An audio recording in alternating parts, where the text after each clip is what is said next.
What's up? Ayan. Episode 3.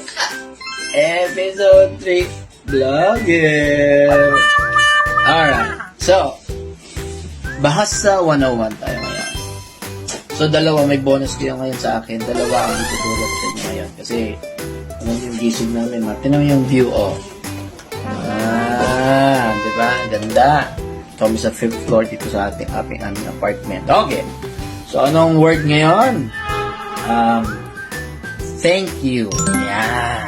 Thank you tayo, ha? Tapos, syempre, pag nag-thank you, magsabi ka rin, you're welcome. So, how you say that in Bahasa?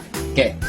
So, thank you ay terima kasih ay Indonesia. Alright? Thank you. Terima kasih ay.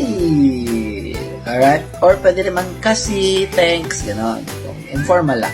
Siyempre, pag nagsabi ng terima kasih, ang sasagot naman, you're welcome. Sabihin nun, sama-sama ay Indonesian. Okay? You're welcome. Ganon. Sama-sama. Yeah. So, bahala ka na sa tono mo, no? Basta, ano yun? Terima kasih. Thank you. Sama-sama. You're welcome. Ay, fluent Indonesian. Ay, may bonus yan. Dalawa yan, ha? Galingan mo. Ano ka na din? Kasi ako fluent na ako, eh. Bye.